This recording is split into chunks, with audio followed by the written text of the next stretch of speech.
তাজনুর, অবরোধকারীদের এখনকার অবস্থান সম্পর্কে একটু জানাবেন। আমি একটু সংশোধন করে শুরু করতে চাই। তারা যে কোনো একটা অবস্থান নিয়েছে, অর্থাৎ ফটকে অবস্থান নিয়েছে, কোনো সড়কে অবস্থান নেয়নি। তারপরে আসলে সড়ক অবরোধের মতো কোনো ঘটনা খামারবাড়িতে এই মুহূর্তে আসলে নেই ছোঁয়া।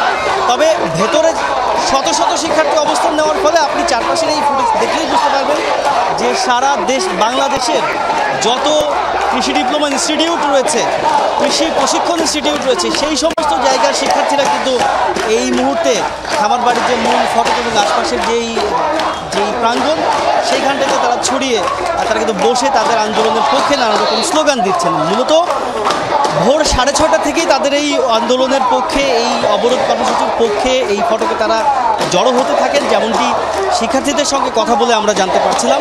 তবে এটি তাদের এক রকমের চূড়ান্ত কর্মসূচি হিসেবে তারা দেখছেন, কেননা গত 2 সপ্তাহ ধরে তারা বিভিন্ন সময়ে তাদের দাবির পক্ষে নানান রকম কর্মসূচি পালন করেছে। কোথাও প্রেস ক্লাবের সামনে মানববন্ধনের মতো কর্মসূচি ছিল, গতকালকে শহীদ মিনারে তারা সমাবেশ করেছে এবং সেই সমাবেশ থেকেই পরবর্তী সময়ে ঘোষণা দেওয়া হয়েছিল যে খামারবাড়িতে কৃষি সম্প্রসারণ অধিদপ্তর তারা অবরোধ করবেন।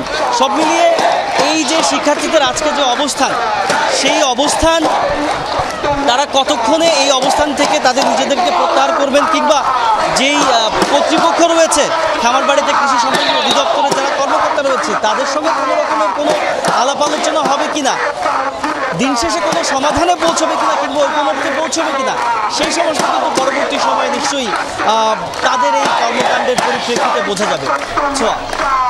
জি তাজনুর, এবং শিক্ষার্থীরাও যে বেশ ক্ষুব্ধ সেটি দেখছিলাম আপনার মাধ্যমে। ধন্যবাদ আপনাকে।